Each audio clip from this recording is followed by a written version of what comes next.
U.S. intel is saying that Israel is planning on striking Iran amid U.S. talks with Iran about their nuclear project. That's the officials say, at least. So we'll talk about that tonight.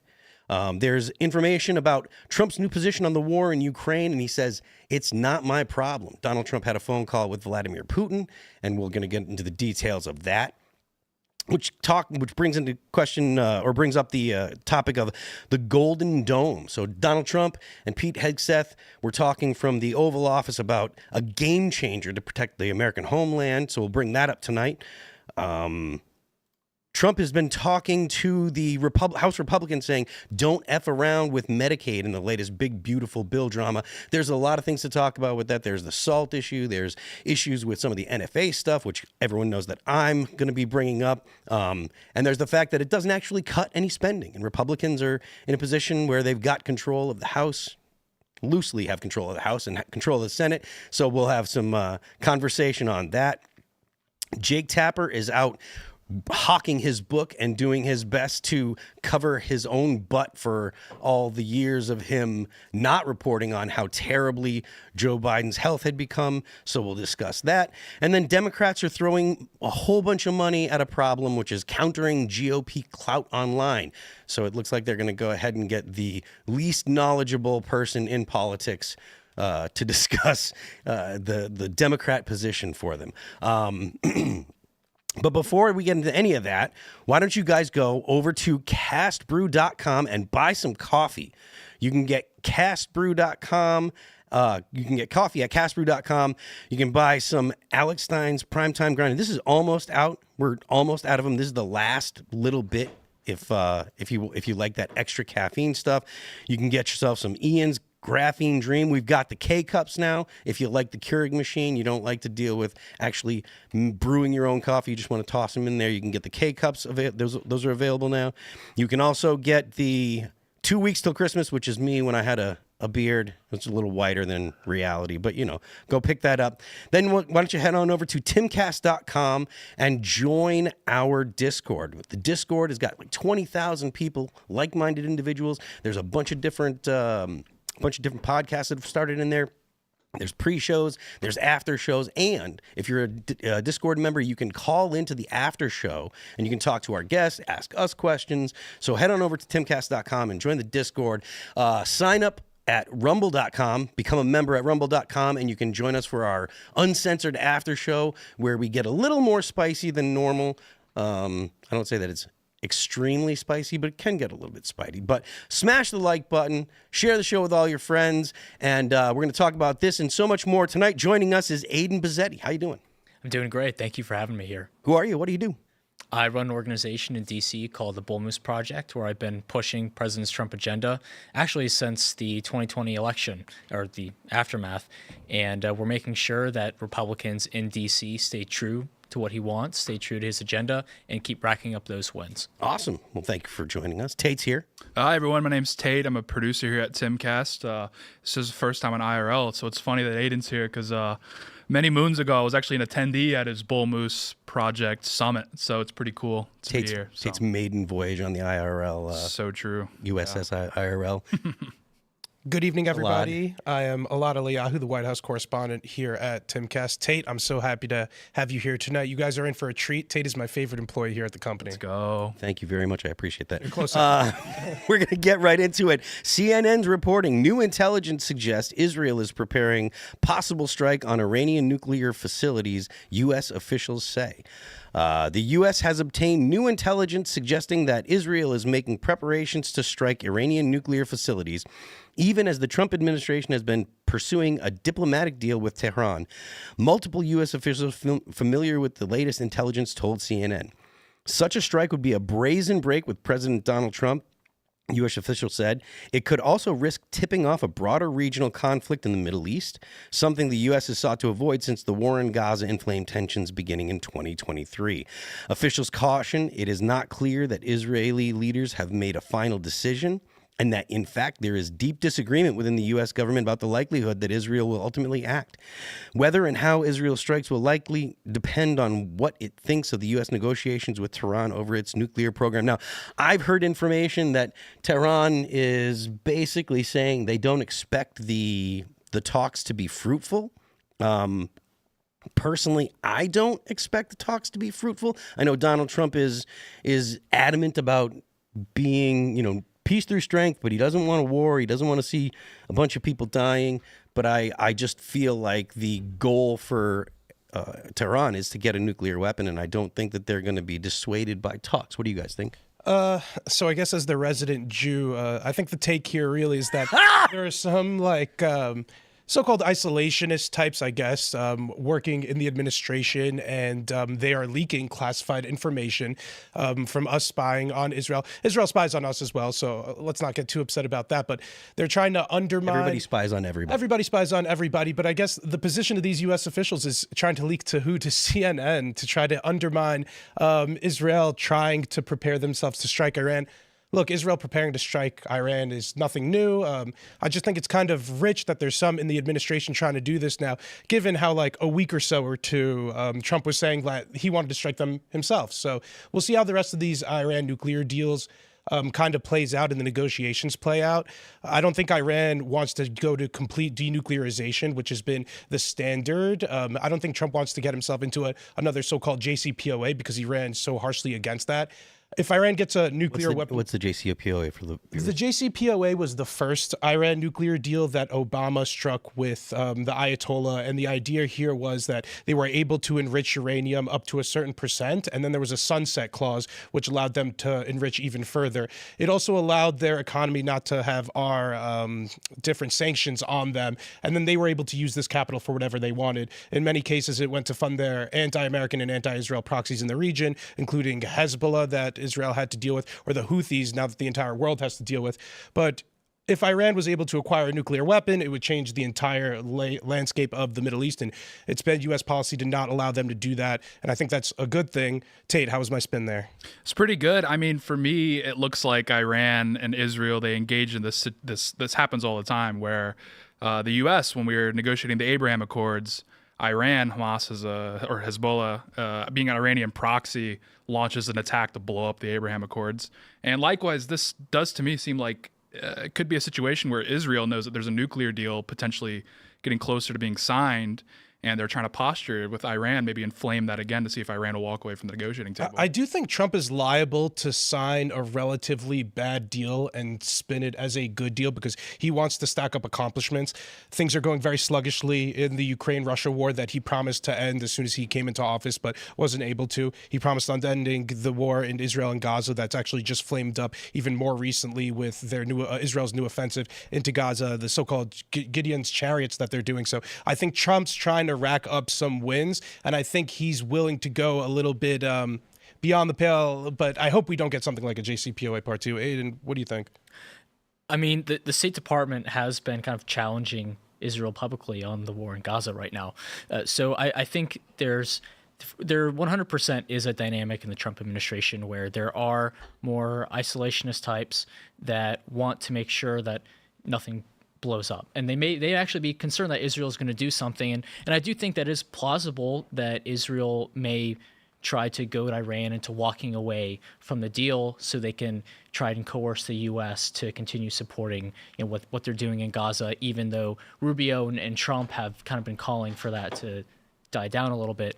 I ultimately think that with Israel and Iran and Trump, I mean, even the previous relationship with Iran under the Trump first term, and even with Biden, Iran will always go and say something super inflammatory, so will Israel, and at the end of the day, nobody actually wants a war there, because I think we all recognize that it would be complete hell. Well, I mean, a broad war, I think you're right, and it's this may seem a little counterintuitive, but I think that if Israel were to strike Iran on its own without the U.S., right?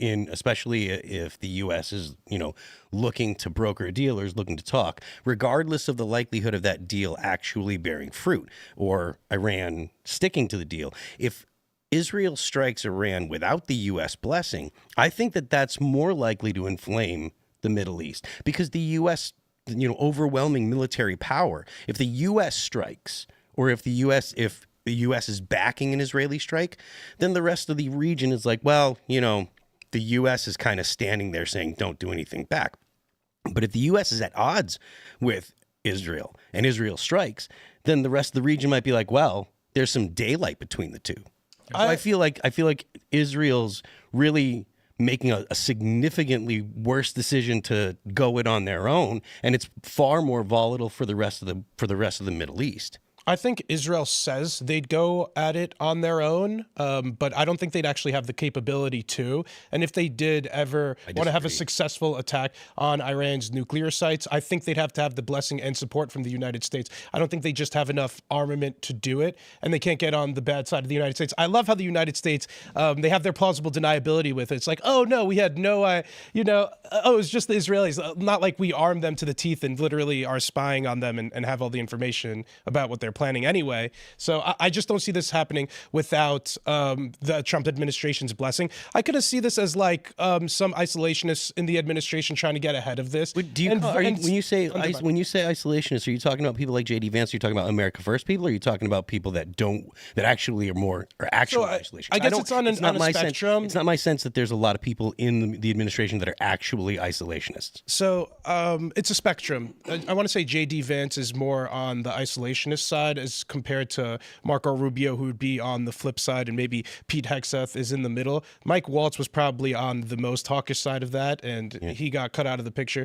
So that's how I think this is coming from a camp of people who don't want United States involved in the Middle East one way or another in striking Iran or supporting countries financially. The reason I ask is because I disagree with the idea of people like J.D. Vance being an isolationist. I think that he is the quintessential America First guy.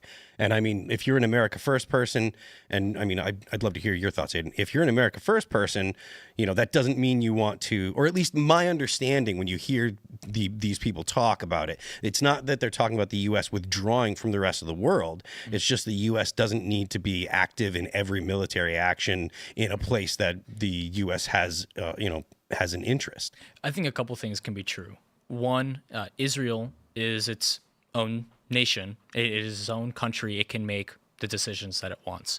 However, again, the United States does provide significant support to Israel before the military and other programs, so that might make them more resistant to actually going at it alone. As far as the component in D.C., I think there is a growing group of people in D.C. that I wouldn't call them isolationists. I would call them foreign policy realists. The idea that we should not get involved in every single conflict in the world. We shouldn't commit all of our resources everywhere in the world whenever an ally of ours has some kind of problem. Now, again, the situation in Israel is very complex, but even, and I know we'll get to this in a little bit, but even when J.D. Vance started being very vocally critical of the war in Ukraine, he was saying, why are we sending all of our armament to Ukraine and we're not going to be able, we don't have enough munitions to actively counter China if for whatever reason we end up starting a hot war with China. So I think that there are people that they want the U.S. to be strong. We want to be secure. We do want to be able to defend our interests across the country or across the world, but ultimately, it's what is the priority? What are the order of priorities? And Elbridge Colby, who's at DOD, he's always been arguing that Taiwan and the South China Sea, that is the number one priority. And everything else takes a backseat.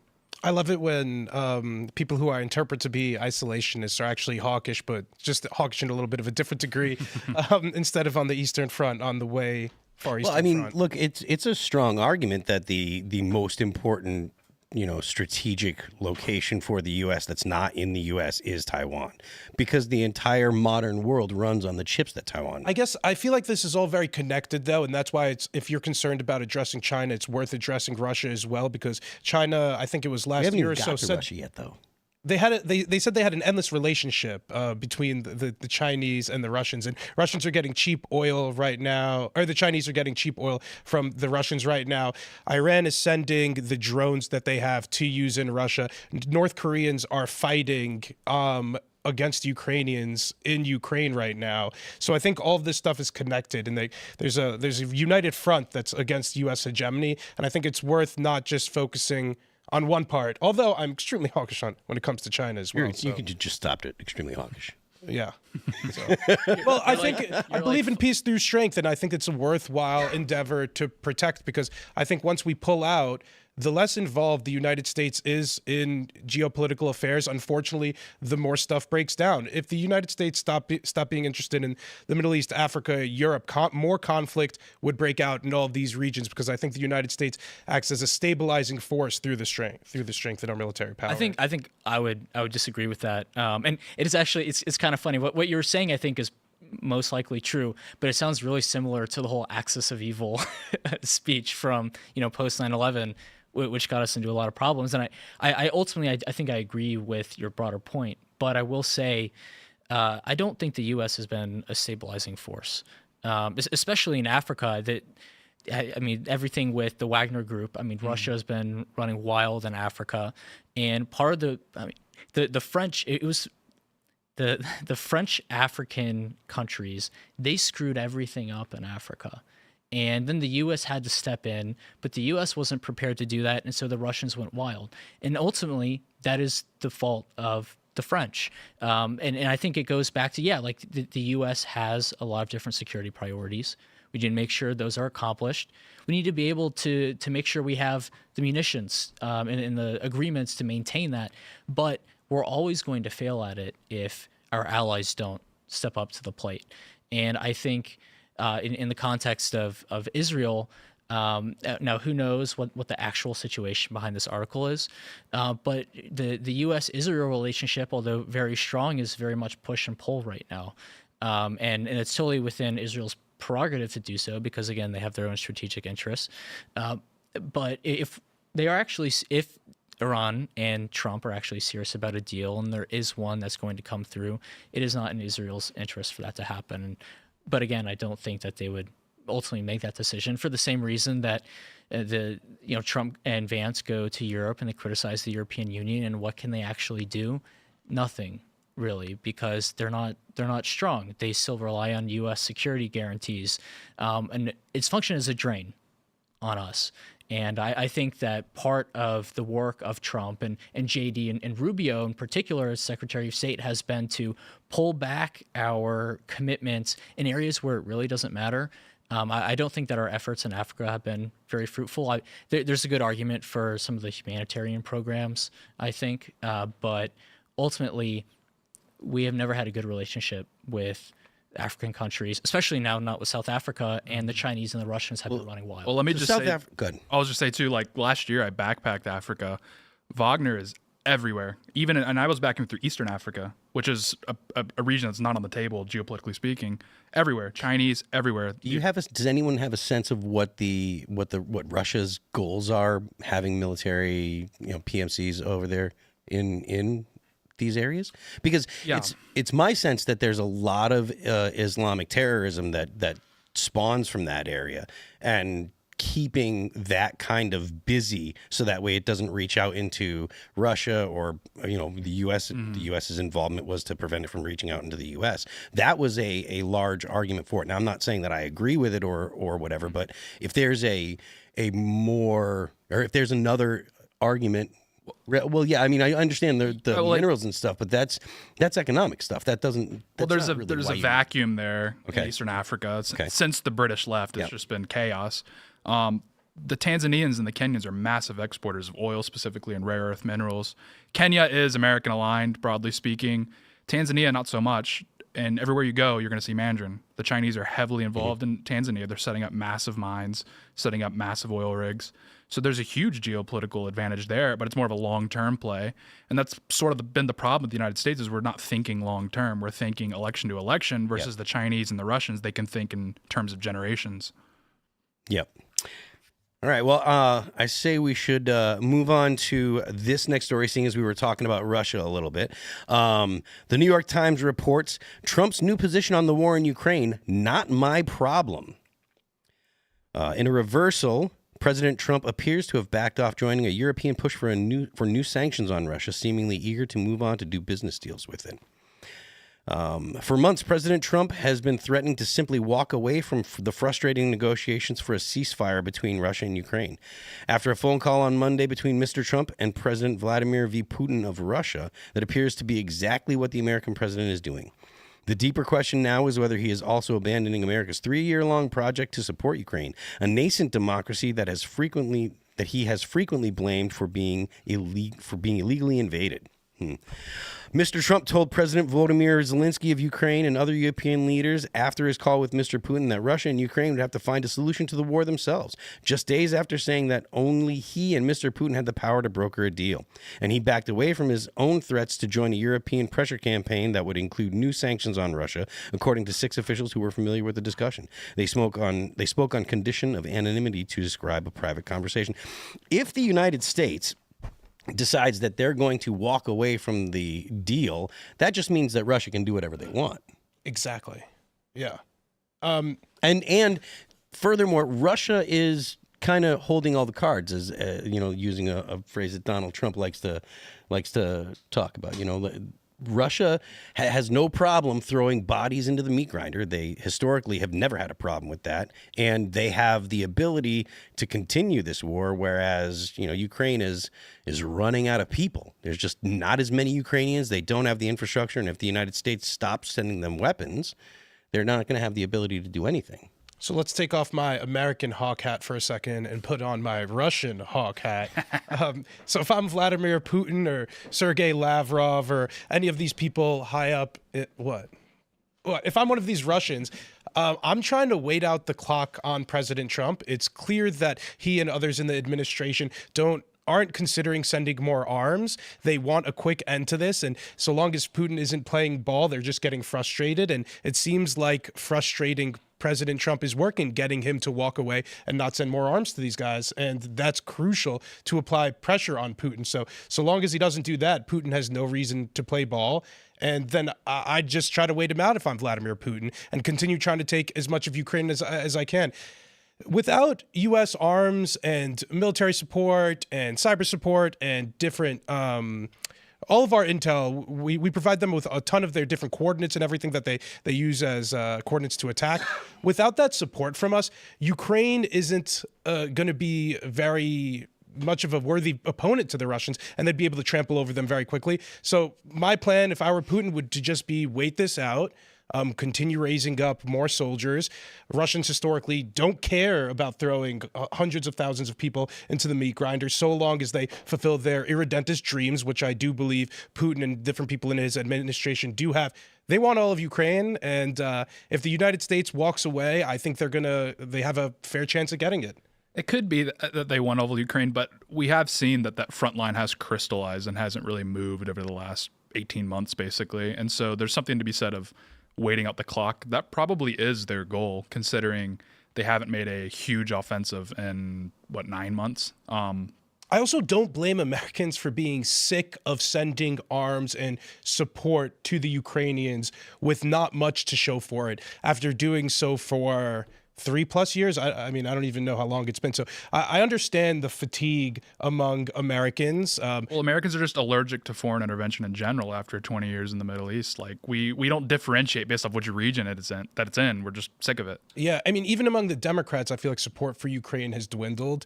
And it's going to be very tough for them. I don't see this ending very well for Ukraine when the United States seems to walk away. That's what Trump's posturing right now, and we'll see if that changes. Maybe something happens where Trump changes his mind. I don't think that Ukraine was ever the issue when it came to Americans like supporting Ukraine. It was always about Donald Trump. Yeah. The reason that people wanted to support Ukraine or put up Ukraine flags, it was just, we don't like Donald Trump. They might as well have put up a Trump bad sign. Mm-hmm. It had absolutely nothing to do with support for Ukraine, and they don't care about Ukraine. They didn't care when Russia took Crimea and stuff. What does that say? I can't read it. More like Ukraine is what. But you also see this you see the situation where the way the left thinks is they can't analyze anything beyond a certain point where they just see big country attacking small country. This is bad. Because you'll see this alignment on the left where people are pro-Ukraine but also pro-Palestine. And it's like, if you want to be ideologically consistent and you want let's say your favorite, so to speak, is Ukraine, then why would you be aligned with Palestine? They're on opposite ends of the axis, so to speak. This is a distinction that Tim makes, right? So the woke people, when Tim describes woke, he describes it as just like I think the phrase he uses is cult-like adherence to liberal orthodoxy. And those people are the ones that don't have any sense, where it doesn't make any sense why they're supporting one or the other. If you get more granular with leftist thought process, it's all about power struggle, power dynamics. So the Ukraine is less powerful than Russia, so Ukraine is good. The Palestinians are less powerful than the Israelis, so the Palestinians are good. It's always just about whoever has more power and they're using that power, they're the immoral ones because they have them. They conceptualize the world as like Star Wars, because you always see them putting memes up, and it's like Putin's the Palpatine. And it's they're morons. But their entire worldview is shaped by American media. Yeah. Yeah, I mean, well, not only that, but if you look at all of leftist philosophers, all of the people that were writing books, right before like postmodernism became in vogue, right? So in the late 30s, 40s, 50s, and stuff, like when the writers were like people like Marcuse and stuff, they were writing. It's all about power dynamics. It's all about who's got power and who doesn't have power. And if you don't have power and you're resisting people that do have power, that makes you morally good. It doesn't matter if you're blowing up babies or if you're a terrorist or if you're killing people. If you're killing people that are in power, it's bad. It's good. That's why they love Luigi. Luigi killed a man who had a lot of money. That man ostensibly had more power than Luigi, so therefore Luigi's good. It's that simple. It's not in any way deeper than that. It's just stupid leftism. Yeah, and there's something that Aiden hit on earlier, which was important with the back and forth of the Elaad, was like sort of conceptualizing Iran, China, and Russia as this united axis, united front against American hegemony. I don't think that tracks, because Russia and China are, like, historically they would be rivals, considering China has aspirations. They see the east of Russia from Vladivostok all the way to, like, was it Tanatuva, whatever the region is to the left of Mongolia. They have aspirations there. So the fact that we keep pushing Russia and China's direction is so frustrating. And you're actually hearing this echoed by a lot of people in the Trump sphere. And I think it's entirely accurate, is like we're not thinking long term about this, of pushing three countries that really don't have much in common. And Russia and China, I mentioned the Far East, you have Central Asia, they have competing interests there with all the minerals that are there. And Russia sees these as like their lost Soviet territories, and the Chinese see this as like an extension of China. So you have these overlapping claims. It just makes zero sense that we're pushing Russia in the direction of China, because they should. I mean, following the fall of the Soviet Union, there was a chance there where we could have incorporated them into the Western sphere. So it's just completely mind-boggling foreign policy. That's verboten to even mention here in the U.S., though. You can't talk about having any kind of positive relations with Russia. If you just the fact that we're talking about it on this show, people are going to be like, oh. Well, and I don't want to downplay. Like, people take this as like they use this to take a shot at boomers, where they're like, oh, they still view Russia as the Soviet Union. I do want to say, like, if you grew up going to school hiding under desks, like, it's hard to get that out of your mind that there's this adversary. I mean, you can speak. I was never doing duck and cover, but I do remember the fall of the Soviet Union. I do remember. Like, you speak to people that were around during the World War. It took them a long time to get over their adversaries in that war. Yeah. So it's like, I don't necessarily give the boomers a hard time. That being said, it's time to get real. It's 2025. Yeah, I mean, I've been to Russia multiple times, and while it's a different place, it doesn't strike me as like the Soviet Union. Right. Like when I think of what I saw as a kid in movies and stuff like that, or the way it was portrayed. And granted, Hollywood was just portraying Hollywood, and so there was a certain amount of theatrics to what I saw. When I actually went to Russia, like it could have been any other European city, to be honest with you. Well, I mean, arguably, Vladimir Putin does think it is still the Soviet Union, or at least should be, and that's kind of what was pushing the claims. But hold on, I want to put a pin in that. Do you think that Vladimir Putin has aspirations beyond Ukraine, beyond the territory that he's taken now in Ukraine? Do you think? I personally think he might go for all of Ukraine, but there's a different relationship with Ukraine and the rest of Europe. There are people that are making he'll go for Poland. I don't think that he'll go for any NATO countries at all. I don't think that he would go that far. I mean, I think maybe he would want to. I just don't think it's possible. They're already having enough of a struggle in Ukraine. I mean, in the early days of the war, they thought the special military operation would last what, a week? Yeah. And it didn't. And I think, would he go for all of Ukraine? I mean, yeah, I imagine yes. His whole philosophy is pushing that the idea of Ukraine is fictional, right? Created by the administrative structure of the Soviet Union. And of course, there's a lot of pushback on that from the Ukrainians. I think that I don't think he'll ever get the full Ukraine. I mean, the Russians, the thing that the pro-Ukrainian liberals don't talk about is the cost to Ukrainian society. And I think J.D. Vance talked about this. There are tens of thousands, maybe hundreds of thousands of Ukrainian men dead. Like they've lost or maimed an entire generation. People have massively fed the country, especially the women, and it's going to be really tough to recover from that if they do still exist, at the end of the war. And I mean, even Russia, they're pulling convicts from the prisons to go fight because they obviously don't care if their convicts die. But it's also partially to hide the brutality of the war in Russian society. And ultimately, I do think that there will be a deal of some kind. Maybe Putin is trying to wait Trump out. But for as much as Trump and Vance criticize the war and criticize the European Union for not upholding its security obligations, there is still interest in Russia not taking over the whole of Ukraine. I think where a lot of America First conservatives and regular Americans have this aversion is the immediate European rhetoric is let's go put boots on the ground in Ukraine, and the Americans think, why would we do that? We just got out of a war, and the war in Ukraine is, I mean, it's trench warfare. It's vicious. It's completely different from the wars in the Middle East too. They're like these drone. I've seen some of these videos against my will, and I would not wish that on anybody. No, it's totally different than Right. Afghanistan. It's different than fighting the militias in Iraq. It's totally different. I do think that Russia has, I mean, under Putin has imperial ambitions of some kind. I think, I mean, that's kind of been their entire history. It has always been the push west because the warm water port thing, right?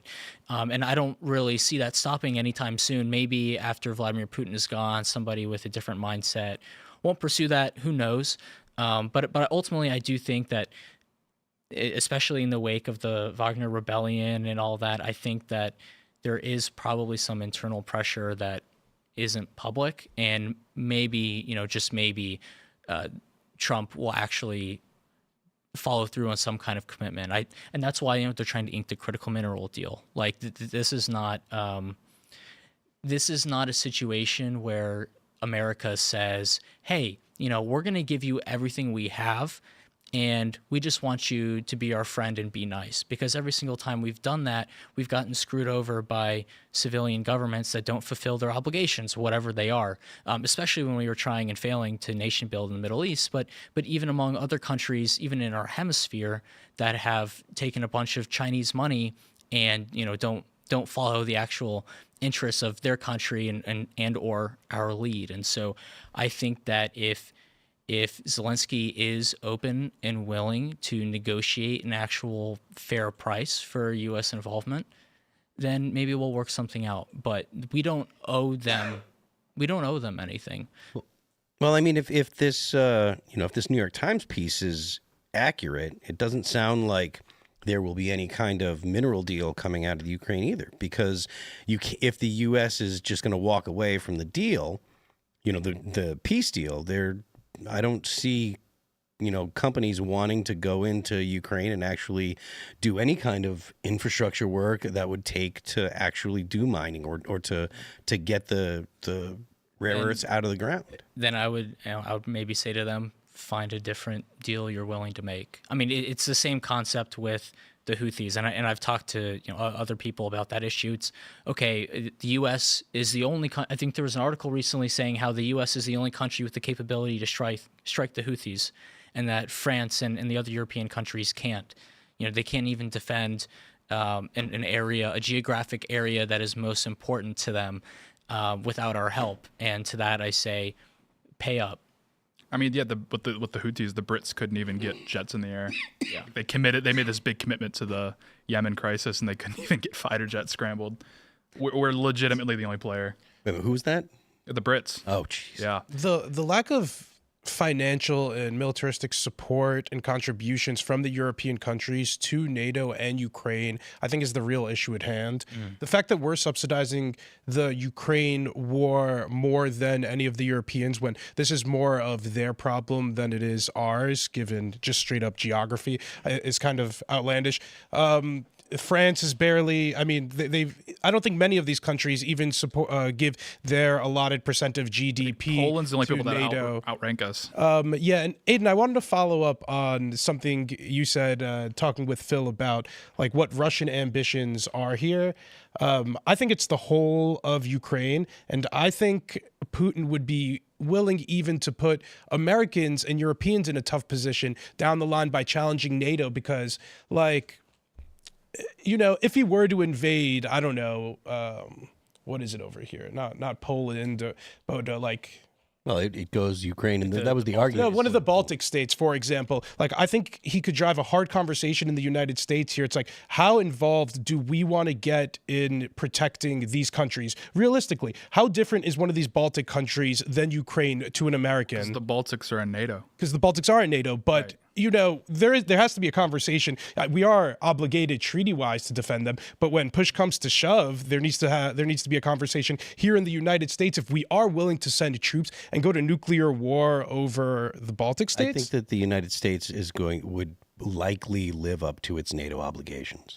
Well, it's the I think that's what Putin. I mean, down the line, Putin might be willing to test. But with the way some of our politicians are talking about NATO now, I could see a future where we potentially even leave NATO. I mean, Trump said he wanted to leave NATO throughout his campaigning in both terms. So, like, this isn't beyond the realm of conversation or the Overton window, something like that down the line. So I could see NATO potentially weakening, our rhetoric around it weakening.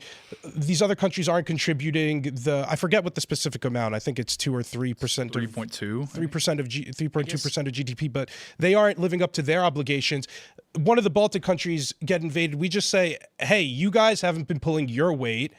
I don't want to sacrifice hundreds of thousands of Americans to go die in the Baltics over what? Over Eastern Europe? Like, I think that's a hard conversation to have with the American people. I think ultimately, you know, my response to that is, number one, I think 100% Putin is going for the entire Ukraine. I mean, obviously, I do not. As much as he could get. Yeah, definitely as much as he can get. I think, excuse me, I think ultimately they'll have a hard time, you know, whatever they get, if they get anything, they're going to have a hard time kind of digesting, right, domestically. But I think the situation you're talking about, in my mind, happens on these terms. We exhaust ourselves on other, you know, second and third order national security commitments, and we're not prepared for when China comes. When China comes and we're distracted and scrambling is when they try to step in.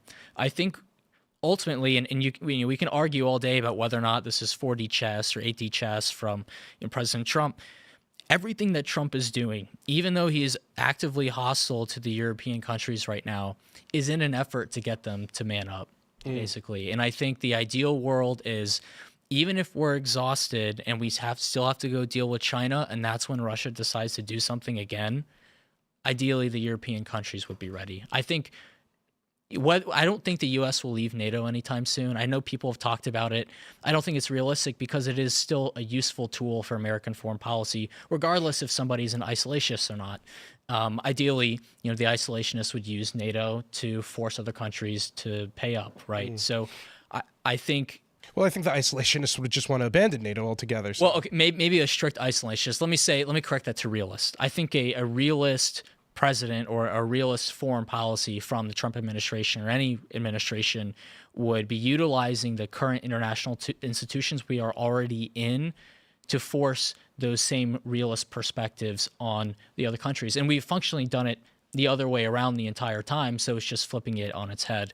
Ideally, I think, you know, that Russia doesn't end up doing anything because we have pressured our European allies to actually make themselves stronger and more defensible. You've been talking a lot tonight about being prepared for like a pivot to China, so-called.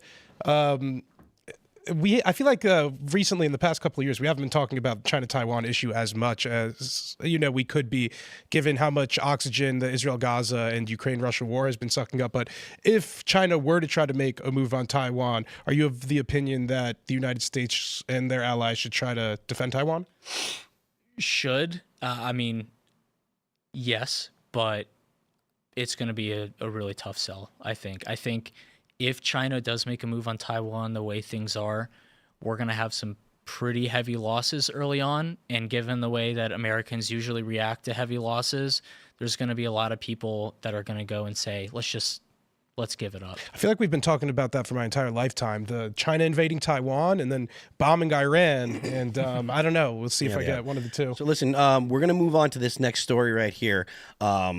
Fox News is reporting that Trump Hegseth announced Golden Dome, a game changer to protect American homeland. They've been alluding to this for a bit, but Fox says President Donald Trump and Defense Secretary Pete Hegseth announced the U.S. will soon begin construction of a Golden Dome missile defense system they say will be a next-generation game changer protecting the American homeland from outside adversaries. A similar system, the Iron Dome, has already been developed in Israel with U.S. assistance and has proven effective in repelling missile attacks. Now, Trump says a bigger, more technologically advanced multi-layered dome system will soon be installed in America. The president announced the One Big Beautiful Bill being discussed in Congress will include $25 billion in initial funding for the project, which he expects will cost $175 billion overall. He said he expects a major phase of the dome will be complete in under 3 years and that it will be fully operational before the end of my term. He noted there's significant support for the project in Congress, quipping, "It's amazing how easy this one is to fund." What do you guys think? Do you think that the technology is there to actually intercept ICBMs or delivery systems, re-entry vehicles? Because you're talking about Golden Domes. I'm fucking about it. Yeah, I don't think we're getting shot by missiles, but I think having. Well, I mean, the point of it is to prevent. The point of it is to deter. Like if there's if Russia were to say, okay, we actually can't attack the United States and reliably, rely on MAD anymore, mutually assured destruction. We can't rely on our missiles getting through both the Iron Dome, bombers not being intercepted by F-22s. If we are that technologically advanced, then it becomes a whole totally different conversation. What Russia's going to do, what China can do, because if we were to have this particular weapon system, right? So say it gets built, then China can't move on Taiwan. So, I mean, they're comparing it to the Iron Dome, right? The Iron Dome is a system used to defend Israel from relatively rudimentary rockets and missiles from Hezbollah and Hamas. Hezbollah is not rudimentary. The Hamas stuff, is relative to like a supersonic missile or something that Russia or China could make. These guys are making bomb missiles compared to the Russians and Chinese. Most missiles are going to go faster than the speed of sound. Right, they're supersonic. I guess my point is the technology leap would be a lot bigger for the enemies that we'd be dealing with, and like this might be effective against a. Why do you say that? Because I think the missiles that China or Russia would be trying to shoot would be a lot better and probably get through most of our air missile defense. Why do you say system. that? Because it's harder to shoot down a missile than it is to shoot a missile at somebody. A lot harder, probably hundreds of times as hard, and you could overwhelm the system. So, like, they were comparing it to the Iron Dome, and the Iron Dome is effective because Hamas and Hezbollah and Israel's, relatively weak regional enemies, they were able to defend against. But, like, once you get past a certain threshold, I don't think it's a weapon that it's a defense system that's like necessary. What I'm asking you is, why is it just like, well, I don't think, because I assume that China and Russia and China have a lot better rockets and many more. They're not rockets; they're missiles. And also, and backing up a lot too is like they're gonna have a payload. Like with Russia and China, if they're launching an ICBM, there's gonna be a serious payload. With Hezbollah, they're just but the point that I'm making though is if the technology is there. Right. If you're saying I doubt the technology, that's a legitimate argument. If you're saying, okay, I don't think that we actually can make that technology. I don't think we could actually make this work. Right. And that's the argument that you're making. I don't think we're getting shot by missiles like Israel is Israel needs the Iron Dome because they're being shot at with missiles. We in the United States don't get shot at with missiles in that way, so I don't think Not it's yet. not yet, Not and yet. it's not So you're needed. So if we did have like I don't know at the southern border, you know, some of like these a B2 is $100 billion, right? One. sure, okay, And that was, I think that was when they came out when they were first released in the 90s. So I don't know what they cost now. I think an F-22 is on the same, something like that as well. So one of them, if it's the cost of 2 F-22s, even if it's the cost of 4 F-22s. This is 6 Doges. We've cut 60 billion so far. This is expensive. Well, it's honestly, it depends on how you look at it. If you're talking about, I mean, I don't know how many F-22s are in a squadron, but it's more than 4, right? Like, and an F-22, again, I'm not exactly sure, but they're on the order of $75 to $100 billion or something like that per plane. I'm hawkish. I love weapons. What is the use case? Like, Well, I think I might have one Deterrence is for the you. point. There was an article a while back talking about the Chinese testing missiles that go through the South Pole, because right now our missile defense systems, because of the Cold War and all that, they're geared towards going over the Arctic with the USSR. And unfortunately, I can't talk about. I don't know much about the actual mechanics, but there was an article about how the Chinese are trying to test out missiles that can go to the South Pole and return to China. And I don't think that our missile defense systems are geared towards that kind of entry point. So that would be if that is actually correct. This article, I think, was at least within the last year or so. I can't quite remember. If that is correct, I think that's a good reason to try it. Phil, I don't think the missile defense system is the deterrent. I think the nuclear strike back is the deterrent. Just so we're. If you don't have the capacity to strike the U.S. and take out U.S. silos and U.S. missiles before they launch, and you're never going to be able to take out submarines, right? But if you don't have the capacity to take out ground-based missile silos and take out the airfields where planes take off from, like if you render your strikes, the U.S. renders the strikes totally useless, and that's a deterrent. If you get rid of the abilities. Your enemy's ability to mutually assure destruction, right? You're getting rid of their ability to assure your But destruction. they're not deterred by us being able to stop their weapons. They're deterred by us destroying them. I think the use case for this defense system is going to be sent overseas. That's what this is likely another subsidy to Israel is what I'm seeing out of this. A gold subsidy, because it's going to be a gold Iron Dome, because they're the only ones who are going to use it, or in Ukraine, or maybe in Taiwan, because they're more likely to get shot by missiles that they'd be able. Why would they shoot missiles at Taiwan when they want to take it? To destroy the military infrastructure on the island before they try to invade it. They do want to keep the chip factory. Sure, but it's not like China, of course, would shoot missiles into Taiwan. I mean, they have military defense systems. That's Okay, Hey, I'm sure the fact that he's calling it gold makes me feel like it's a bit of a vanity project, and like it, and it sounds and plays nice. If we had a nice use case for it, I'd be more about it. Hey, more military spending, I'm for it. But let's put this on the southern border. Maybe we could start shooting down some of those cartel drones that I hear so much about. But otherwise, like, it'll look I'm nice. shocked. No, I'm about it. I just want more use case for it. I just don't think it's. Most of the stuff in the military is probably not necessary either. I mean, honestly, all of the most of the military's hardware isn't actually for use. Like, it's to deter. The whole concept of peace through strength isn't to go out and actually pound your enemies into dust. It's to make sure that the U.S. is so far advanced all of our adversaries that the enemy can't win. That's the whole point of peace through strength. That's the whole point of the U.S. Peace through strength military is, okay, spending totally.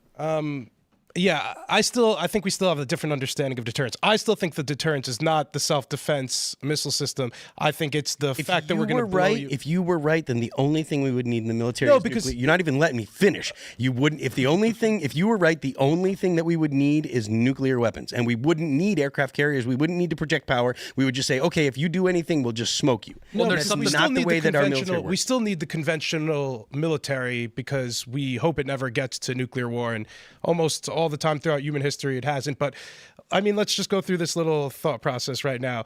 I have nuclear weapons. You have nuclear. Like, I shoot at you. You shoot it down. Am I deterred from shooting at you more? Not because of your self-defense system. I'm deterred at shooting you more because you could kill me back. I'd keep shooting at you if you just shot down when I shot at you. It changes the equation by saying you can't ensure that you'll be able to destroy me. So when I take action, right, if the U.S. were to, so say that we had the Golden Dome now, right, and the U.S. said, Putin, you need to get out of Ukraine. And Putin says, I don't want to. And then the U.S. says, well, we're going to go in and we're going to make you get out. What's Putin going to do? Putin can't attack the U.S. mainland because the Golden Dome is there. I think we have a different understanding of what, like, the limits of the. This won't be able to shoot down ICBMs and multiple. That's why I asked you in the very. I don't even think it said that. Stop Phil. and listen. I don't even think it stop said and that it was listen. going to Stop do and that. listen. The very first thing I said is you doubt whether or not the technology exists to do what it says. I'm saying if the Golden Dome can do what it says, if they can stop the incoming entry vehicles to deliver missile systems, to deliver warheads, then that's the premise that I'm going on. We're going to go to listen to this and see what Donald Trump said about it here. I am pleased to announce that we have officially selected an architecture for this state-of-the-art system that will deploy next-generation technologies across the land, sea, and space, including space-based sensors and interceptors. And Canada has called us, and they want to be a part of it. So we'll be talking to them. They want to have protection also. So as usual, we help Canada do the best we can. This design for the Golden Dome will integrate with our existing defense capabilities and should be fully operational before the end of my term. So we'll have it done in about 3 years. Once fully constructed, the Golden Dome will be capable of intercepting missiles even if they are launched from other sides of the world and even if they are launched from space. And we will have the best system ever built. As you know, we helped Israel with theirs, and it was very successful. And now we have technology that's even far advanced from that, but including hypersonic missiles, ballistic missiles, and advanced cruise missiles. All of them will be knocked out of the air. We will truly be completing the job that President Reagan started 40 years ago, forever ending the missile threat to the American homeland, and the success rate is very close to 100%, which is incredible when you think of it. You're shooting bullets out of the air. I'm also pleased to report that the one big, beautiful bill will include $25 billion for the Golden Dome to help construction get underway. That's the initial sort of a down deposit. And we have probably, you're talking about, General, we're talking about $175 billion total cost of this when it's completed. So 175 billion. The U.S. has something on the order of, let me see 1 second, has something on the order of, let's see, 4 squadrons of F-22s, and each F-22 costs something on the order of, what, 143? This is like 150 that are 150. Available at any time to scramble.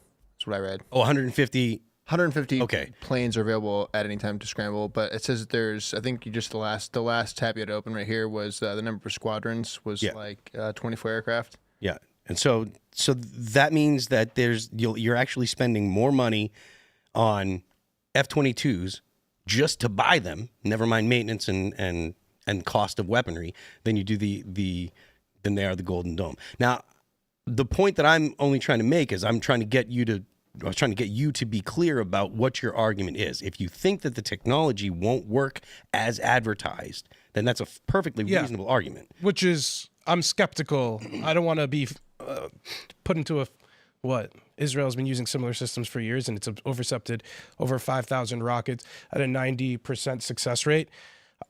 And to be, I don't want to be put into a false lulled sense of security over this. I think nuclear submarines off of either of our coasts would be able to shoot missiles at us, and an amount of them that would overwhelm our systems better than we'd be able to defend ourselves. And maybe I'm naive to think that. I'm not sure that the U.S. doesn't know where all of the nuclear armed submarines are at all times. The U.S. does have submarines they're strictly tasked with following nuclear subs, right? And there's not a lot of countries that have subs that can launch nuclear missiles. It's Russia. Russia and China are the. I don't even think China China? does. I don't think China can launch nuclear missiles from a submarine.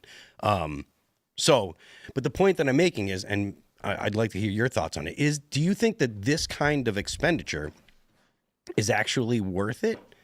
You know, I mean, out of the whole, out of the Pentagon's budget, which is $1 trillion a year, almost 20% of it on one weapon system. But if it works as advertised, and we're going to go on the premise that it does work as advertised, right?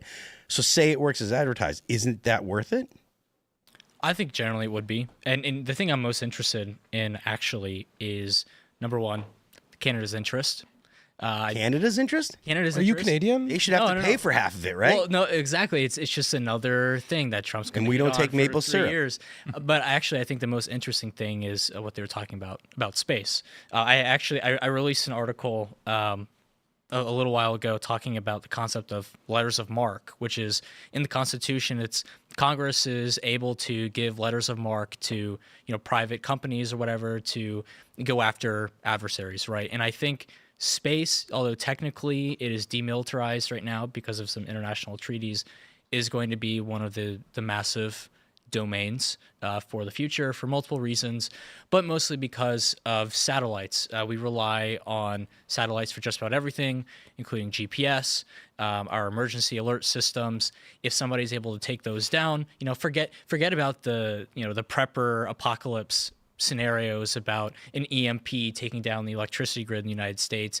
Imagine, taking down all emergency services, the GPS, and literally anything that satellites rely on, and then you're functionally wiping out also our military's capability to respond. So I think outside of the the little joke statement about Canada protecting us from space threats is probably number one. Yeah. So as just an update, China possesses 6 operational Jin-class ballistic missile submarines. So there are 6 subs that China has that can launch nuclear missiles. I'm not sure how many Russia has. But it's not like there's, 100 countries that can launch nuclear missiles from submarines. There's only a handful if there's any more than just China and the US. I don't think that maybe the French do. I don't think that the UK does. Most countries don't have more than 1 or 2 aircraft carriers. And like you said, not just us, the Japanese, the South Koreans, they're keeping tabs on those nuclear subs. Yeah. There's only one way in or out. The stuff sounds very reminiscent of Reagan's Star Wars program. I don't know. I wasn't around back then, but I was. Yeah, maybe you could talk a little bit more to how this sounds like that 2.0. Yeah. Robots were not like robots are today, though. Sure, The technology that we have today compared to the technology in the 80s, when all the stuff that we have now is all the stuff that I dreamt about when I was a kid and I saw in movies when I was a kid. It's all real now. My car, I can afford a car that drives me wherever I want to go. I just tell it where to go and it drives me. The idea that the U.S. could design a missile system that could intercept missiles, especially when if a missile launches, an ICBM launches on the other side of the world, the U.S. knows within 5 minutes where it's going, right? They get enough information to tell where the trajectory is going to have it. So, I forget the name of the lady that wrote a book about it, and I just read the book 6 months ago or something like that. But she was talking about it. What happens when a nuclear strike is initiated? And look, if the U.S. can tell that there is a nuclear missile heading towards the U.S. within 5 minutes, and that it'll land in the U.S. in 25 minutes later, if we have the ability to design a capable nuclear missile shield, I think that's absolutely worth it. If it is capable of intercepting missiles, I imagine that it's likely that it could be retrofitted to do something about incoming large asteroids, or at least it wouldn't be a significant leap, and those are real threats as well. So I think that the usefulness of this, on its face, it may seem like, oh, maybe, you know, that's just silly or whatever. But the more you actually think about it and brainstorm the possible applications, it actually is more than just, oh, hey, what if someone shoots a missile at you? Well, the missile thing doesn't even worry me as much as like what Aiden hit on with the drone situation. I mean, we couldn't even shoot down the weather balloon that was floating over New Jersey. So it's like, okay, yeah, missiles, that's nice to have that a little insurance, but the drone warfare videos, nightmare fuel. Yeah, absolutely. The border was wide open for 4 years. Really, you could argue for 50 years. So it's like, we don't know where these drones could launch from. Who knows? And that's what actually keeps me up at night is the drone situation. Yeah, I think that it's actually far more useful than we actually are giving it credit for, especially with the argument that It cost $100. If it does what they say. if it does, of course, what they yes, say. absolutely, 100%. There is so much grift in the federal contracting system, especially with defense, as I'm sure you would point out. So if they're actually able to deliver even on half of what Trump was saying, then I think it's well worth it. I would say that when it comes to military spending and military capability, sometimes it takes a minute for the capability to get up to catch up with the promises. But if there is anything the government is actually good at doing, it is at figuring out ways to blow stuff up. And eventually the military tech, generally, not every single weapon system, but generally military tech catches up to the promises, because the U.S. has an endless money pit. They can just keep throwing money at it. So. If the promises are kept for what this missile defense system, what Reagan dreamed of, what his Star Wars program dreamed of, would actually be effective, it would completely shift the landscape of geopolitics as a result. It would throw out the mad doctrine if countries were able to shoot down each other's ballistic nuclear weapons. So, and also the way that would play in is that we stop countries from trying to acquire nuclear weapons now on the premise that we wouldn't be able to shoot down those missiles. So it would completely change the game of how we allowed or what weapons we would potentially allow and the leeway for more countries if we knew we could defend ourselves against them. Again, I think it's a crazy promise to, you only need to get one nuclear weapon through to be completely screwed. And it wouldn't be ballistic missiles shot from the other side of the country. It would be a ballistic missile shot off the coast of California or something from a submarine. It is my fear. But hey, I'm sure the military contractors are really happy they're getting all of this coin. If we want to talk about problems with the military-industrial complex, it's over-promising and under-delivering. All of these people's pockets are getting lined. I guess good for those math and science students and different engineers. All right, we're gonna jump to this next story here. Trump warns House Republicans don't F around with Medicaid in the latest big beautiful bill drama. The New York Post is reporting from Washington. President Trump warned House Republicans don't F around with Medicaid during a closed-door meeting Tuesday as he sought to rally support for his big, beautiful bill. The R-rated remark, confirmed to the Post by a Republican member of Congress and another person in the room, came as Trump tries to convince fiscal hawks to deliver on a bundle of top campaign pledges, including extending his 2017 tax cuts while eliminating levies on tips, overtime pay, and Social Security. I can't believe they got rid of the Oxford comma there. Before entering the meeting with House Republicans, Trump defended planned changes to Medicaid, which he called crackdown on fraud. We're not doing any cutting of anything meaningful, the president said. The only thing we're cutting is waste, fraud, and abuse. But skeptical Republicans such as Chip Roy of Texas have demanded that more conservative reforms to Medicaid be tacked onto the One Big Beautiful Bill Act, including an earlier imposition of work requirements for able-bodied Americans to use the entitlement. He paints with some colorful phrases, maybe that we hear more often here than we do in South Dakota. Rep. Dusty Johnson told the Post about Trump's message to Republicans. When he says don't touch things, he means don't make adjustment to the bill as drafted. The president is the world's best salesman, Johnson added. You could tell that he moved the room. So the Republican fiscal hawks have been saying that there's just not enough cuts. This is too big, that it's $5 trillion in additional spending. It doesn't decrease spending, never mind actually cut the government. And you're starting to hear a lot more people in business starting to complain about the national debt and what it's going to do to the economy. You hear people like the guys from the All In podcast are talking about it. Chamath and Freeberg are talking about it a lot. Moody's just downgraded the U.S. credit rating because of this. And if the fiscal house is not in order, you're going to start seeing serious cuts that are going to come whether we like it or not. The only way that the U.S. is going to be able to get out of it is by either blowing up the dollar or they're going to have to use austerity measures. What are your thoughts on this? Well, as a young person, I am very concerned about the long-term fiscal health of the United States. But I will say, my organization, the Bull Moose Project, we have supported the One Big Beautiful Bill for multiple reasons. And there's a million different things in it. It is a massive piece of legislation, but ultimately, I think the big mistake from Trump's first term was not making these tax cuts permanent.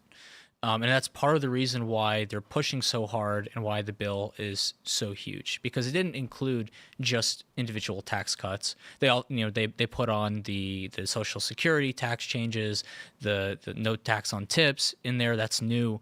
But the other provisions in the bill included things like R&D expensing. So when the bill expires, if they don't pass a new one, all of these businesses that spend millions of dollars doing R&D in the United States, they're no longer able to write it all off the same year. They have to amortize it over 5 years, which means functionally that we're not going to be innovating the same, or that these massive companies that have, created so many products, especially, pharmaceuticals, it's one of the biggest R&D expenses in the United States, I believe. That's going to impact their bottom line. And you can be, against big pharma and all of that, but ultimately this would affect a lot of businesses that are trying to make American companies and products better. And so we lined up behind it because we do believe that people should have a tax cut. We do believe that businesses should not be penalized for doing investment in the United States.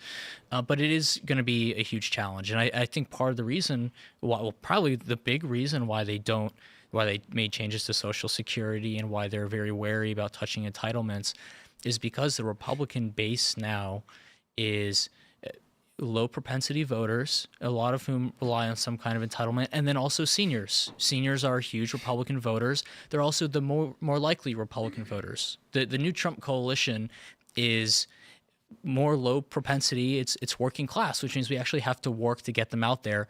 And then the seniors that come out and vote Republican, they want their entitlements preserved. And the Democrat coalition is more middle to upper class, the white collar jobs, urban, and they go out and they go vote more than the working class people do. And they also, want to preserve a lot of these social programs. So we're kind of in between a rock and a hard place here. So there's someone in the chat said, if we stop sending our money to Israel, Ukraine, and other countries, we would have more than enough tax money to fix our country, enough to take care of our people. No, that's totally wrong, and you're dumb for saying it. It's unfortunate, though, that it isn't. I'm kidding. I wish it was. We pay more on our interest. We pay more on our interest than we do. I would love to stop sending money overseas. I would love to end all foreign aid. I don't think we need to be giving money away. There are arguments that are compelling for it, but I still would come down on the side, we don't need to do foreign aid. But the idea that foreign aid is driving our national debt, that is clown world BS. And you should feel bad for even typing that in the chat. But it doesn't sell as well if you can't rail on Israel. A couple of notes on this bill, though. No. Hold on. Because it's sexy to hate on Israel. It's sexier to say we have a high deficit because of say Ukraine. Israel, though. They're saying Israel. They're saying it's foreign aid. It is Social Security, Medicare, and Medicaid. Those are the things. And the idea that we don't take care of our people, the reason why we have so much debt is because of mandatory spending, which is Social Security, Medicare, and Medicaid. So your idea is wrong, and stop saying stupid things because you look stupid. I wanted to have a couple more notes on this bill that I'm reading from. So Trump pushed moderate Republicans from blue states to give up their fight over SALT, the SALT deduction, in addition to railing different Republicans over Medicaid cuts. And he specifically took aim at Republican Mike Lawler from New York, who has been outspoken in making greater changes to the SALT deduction. He told him, "I know your district better than you do, and if you lose because of SALT, you were going to lose anyway." Quick catch up, the SALT deduction, or state and local tax deduction, allows taxpayers who itemize deductions on their federal income tax returns to deduct the taxes they've paid to state and local governments. So what that means is in blue states where they have high state taxes, they're able to deduct that from their federal taxes. How this plays out politically is that Republicans in blue states can only win if they support this stuff. And the thought process is that Republicans in blue states is the path to the majority. Another interesting tidbit here is that they only have, they're able to lose up to 2 votes, if my math is correct. And Donald Trump actually came out against libtarditarian extraordinaire and anti-MAGA Rep Thomas Massie. Thomas Massie's the best in the House. He's consistently the most anti-MAGA Republican in the House. So he opposed the legislation that adds anything to the deficit, which the bill will definitely do. Donald Trump said of him, "I don't think Thomas Massie understands government, and that I think he's a grandstander, frankly. I think he should be voted out of office." In the past, he said that he would support any challenger. Elaad's not wrong. He's saying Donald Trump is wrong. That's not Elaad. That's Donald Trump saying these things. Donald Trump said, "I think he's a grandstander who should be voted out of office." So if my math is right, it's only 2 votes that he can't lose more than 1 vote. Thomas Massie is already an implied no vote, and we'll see what happens with this small SALT caucus of Republicans in blue states. I think that was a nice little basis of understanding for what's the real drama behind this bill. Whether or not it passes will be whether or not these blue state Republicans grandstand. It's not just SALT. that, though, because I mean, Chip Roy's from Texas, and Texas is reliably red, and Chip Roy's a fiscal hawk, and so. Go ahead. Oh, I will say when Thomas Massie and Chip Roy have concerns, you listen. I completely agree. Thomas Massie's the best in the House. Like, whether or not you agree with him, he's incredibly consistent. He's consistently anti-MAGA. He's not anti-MAGA. He's a fiscal conservative. He's against Trump's one big beautiful bill. I don't know how you describe that as anything but anti-MAGA. So his concern. He's not concerned with MAGA. He's concerned with actual fiscal responsibility. It's Trump's bill. It doesn't matter if it's Trump's bill. The point is, he's consistently fiscally conservative. He's literally one of the best people in the House because of the fact that he's consistently fiscally conservative. The arguments that the fiscal conservatives are making, they are correct. If we do not get our fiscal house in order, we're going to have austerity measures. I mean, I'm sure that you have thoughts on this. Please jump in. Yeah, I think. What I think my personal kind of ideal would be finding a way with Social Security, especially I would like to have an opt out. I know I'm probably not going to get Social Security. Yeah. And I personally I don't want to pay into a system and not receive anything. And look, I have absolutely no problem supporting elderly Americans. A lot of those people do need help, and I'm more than happy to pay into a social safety net to support people who need it, especially people who are working class and don't have the same kind of career opportunities as me. However, I want the ability to take that money and put it somewhere else, or at least be able to take some portion of it, right? Because if I know that I'm not going to have the same system, why would it exist? Now, it may take time. I think a lot of I don't think the political dynamics are there, and that's what we're really running into. Massie and Rand Paul and Chip Roy, I mean, yeah, they're very hard fiscal conservatives, and I think I have some very strong disagreements with them on some things, not all things, but they are right that something has to be done. I just think that it was an early mistake of the first term to make this expire. We shouldn't even be having this fight right now, in my opinion.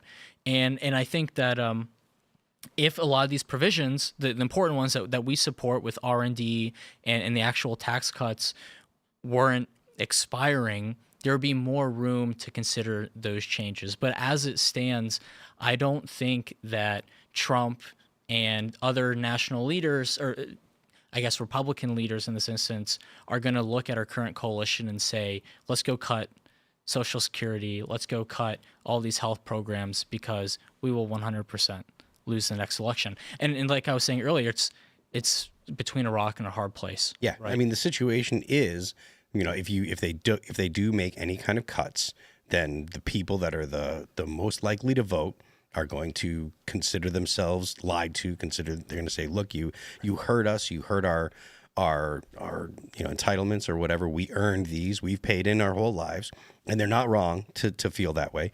But at the same time, if you don't, those austerity measures are coming whether we like it or not. So like the option isn't, do this so that way we can avoid having to cut Social Security and Medicaid. Those cuts are coming, right? There is no reality where those cuts don't come. It's whether or not we do them in a controlled manner sooner or we have to do bigger cuts later. But they're coming. I do think that there is something to what Secretary Bessent says, and some people made fun of this on social media, but the goal is to invigorate the U.S. economy so that for however much longer it's not a big problem, right? Get more investment, get more growth in the United States. We're also in a slightly different position where the U.S. dollar is kind of the backbone of the world, and I think that puts us in a place that gives us breathing room. I do think that at some point things are going to have to change. I just don't think that realistically speaking, those cuts are going to happen this term. Probably not next term. Not until there are actual real demographic changes in the United States. Given our political landscape and our political system, I guess how people get elected, I just don't foresee people making big enough cuts to these programs that will continue to get them elected. So what I'm saying, it's political suicide. You are, if you're voting to cut Medicaid, Medicare, or any of these programs, you will likely get voted out. So you'd have to be a very altruistic politician, something exceptionally rare among them nowadays, to do that. So if you want to keep your seat and continue doing your job in office, you are not going to make these cuts and continue down the spiral. I don't know how this is going to play out. Maybe just massive inflation, because I don't see people having.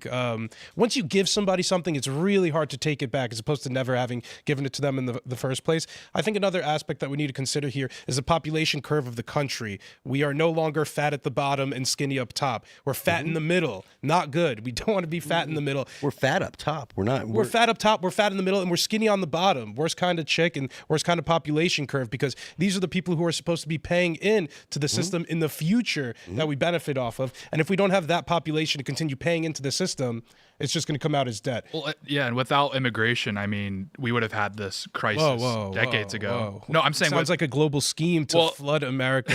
Well, I'm saying without immigration, we would have had this crisis decades ago.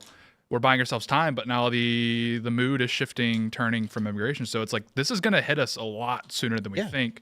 And Tim talks about it all the time. He walks you through the population of each generation. Yeah. I mean, this is imminent. 100%. Me and Aiden, what, you're 20, 25? Like, I'm 24. Like, you guys are a rare breed. I don't see people under 25 anymore, so it seems. Yeah. I mean, I'm not touching.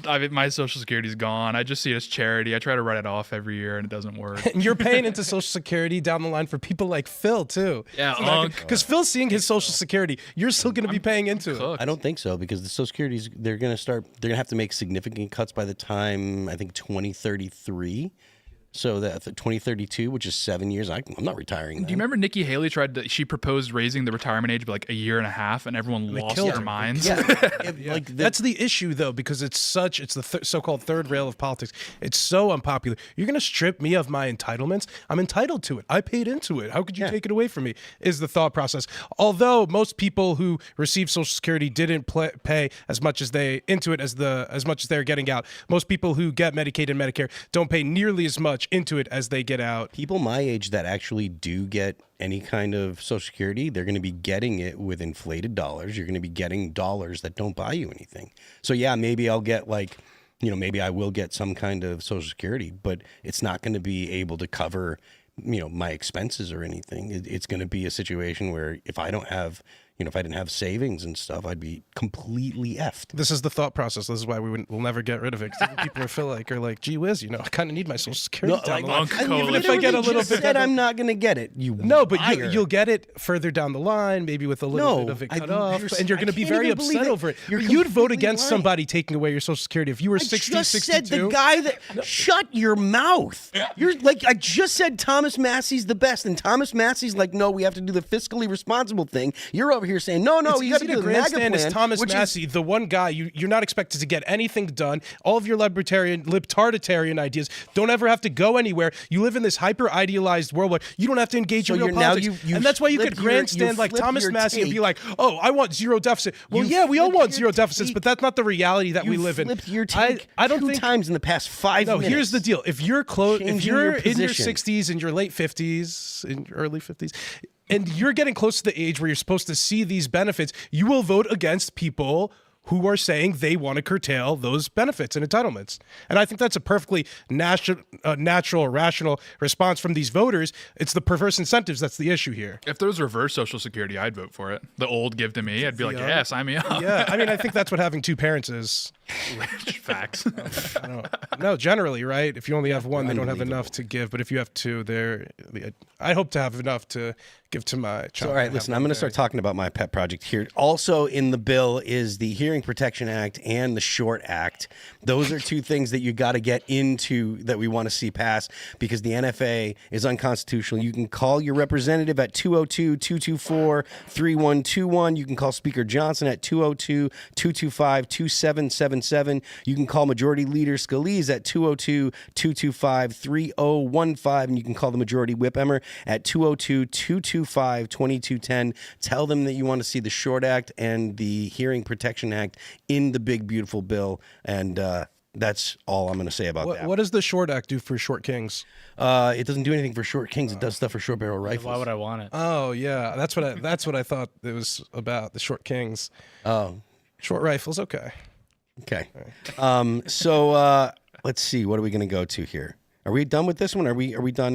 Are you done complaining about Thomas Massey?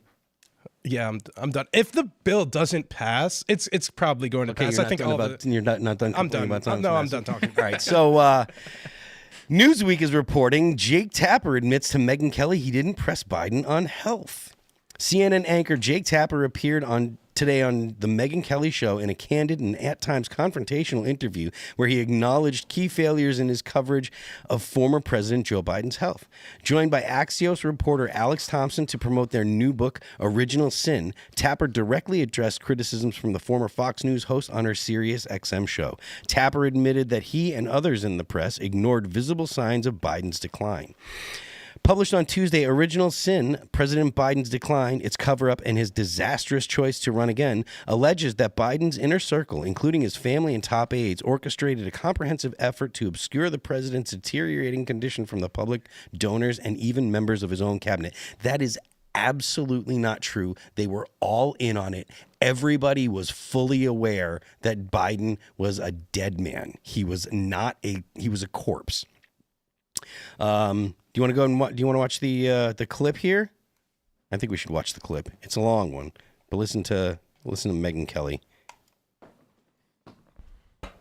You're complaining about a cover-up about Joe Biden's mental acuity that failed, that right-wing pundits saw, the right wing in general saw, that independent media saw and reported on, and that was no mystery even to left-wing and so-called mainstream reporters who were not fooled but chose willful blindness instead of honest reporting, and that you were part of it. How do you respond? It's a tough and fair question. I would say that Alex and I, after Election Day, interviewed more than 200 people, 200 mostly Democratic insiders, and almost all of these interviews were after the election. And they justified to themselves what they had done in terms of misrepresenting how the president was, not just to me and Alex and other reporters, but also just to each other and to the world and to Democrats and to the cabinet, et cetera, by saying that there was this existential threat of Donald Trump and only Joe Biden could beat Donald Trump, and that justified everything in their minds. after that existential threat was over, because the election was over and Donald Trump won, we found, Alex and myself, remarkably willing to talk to us either off the record or on background, or in some cases on the record, about what they saw. One of the things that emerged was that there were two Bidens. One was the fine Biden, serviceable, adequate, and the other one was a non-functioning Biden, and that's the one we saw the night of the debate. And that's the one we saw some clips of here and there that you just showed. And that non-functioning Biden, the one that lost his train of thought in a significant way, not in the way just that every human loses their train of thought, but in a way that shows that he's having trouble articulating his very views. And the one who forgot the name of close aides, who was not able to come up with George Clooney's name, didn't seem to recognize him, all that sort of thing. That non-functioning Biden was, according to our reporting, showed up as far back as 2015, after the death of Beau, where one top aide said that tragedy, the loss of Beau, was like watching somebody pour water on sand. Tapper goes on to blame the tragedies in Joe Biden's life as to why Joe Biden continued to deteriorate. I think that's ridiculous, and I think this whole situation is just Jake Tapper trying to cover for himself, because I don't think that it was an actual secret. I think it was everyone in D.C. knew. I think that Joe Biden's his cabinet knew. I think that Vice President Harris should have invoked the 25th Amendment. She should have got the cabinet together and invoked the 25th Amendment. And I think they didn't because of political reasons. I think that it would have been terrible for the Democrats overall to actually have to do that. So I'm interested in your thoughts, Aiden. Did you ever hear the audio of the interview with Joe Biden that got released? With Robert Hur? Yeah.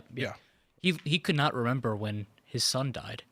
Yeah. Like he thought his son died, 2 or 3 years after when it actually happened. Yep.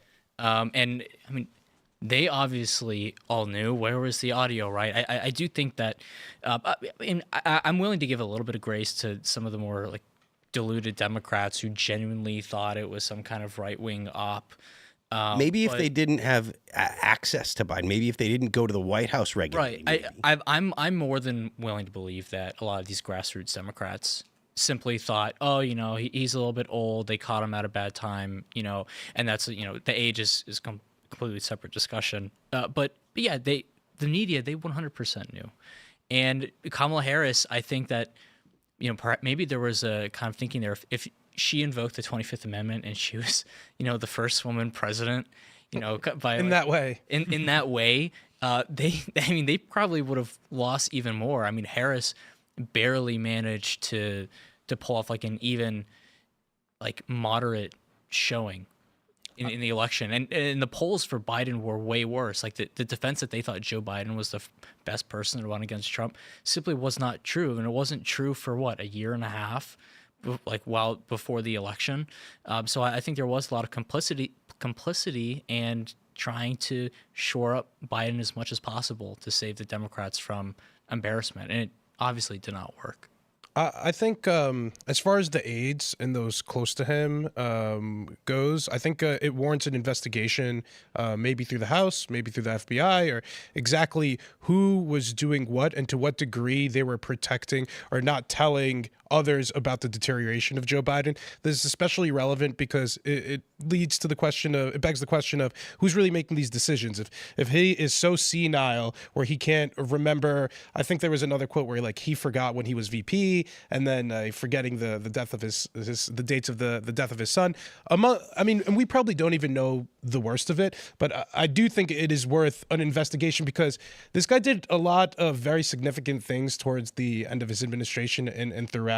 And there's also a big question about this auto pen stuff where it's not him literally signing off on stuff and it's just, him doing it online. So a lot of question of, and I usually hate sounding conspiratorial, but who was really in charge? Who was really running the show when Joe Biden wasn't taking any questions from anybody at the White House, and he was surrounded by these aides who knew what was going on materially, And, and throughout the cabinet, it seems like nobody really knew what was going on. Nobody was really in touch with each other. Secretary of Defense Lloyd Austin was even under the knife and unconscious.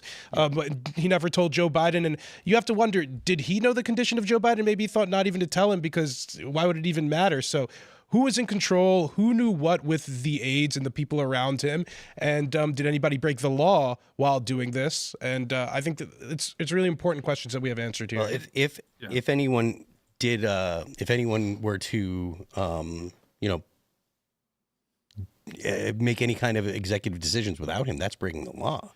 And I think it just demonstrates how partisan the media is, because it's like if Trump orders a Diet Coke without a lemon, it's like on the front page of Newsweek.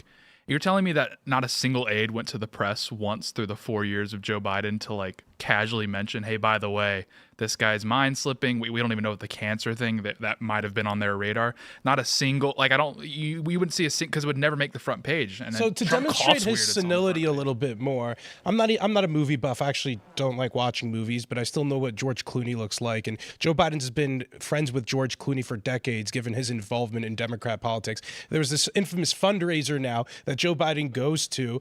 He doesn't recognize who George Clooney is, and has to be nudged by his aide to tell him that who Clooney is. So the fact that he's forgetting these, like, one of the most famous people on earth, he was allegedly forgetting the names and who his aides were.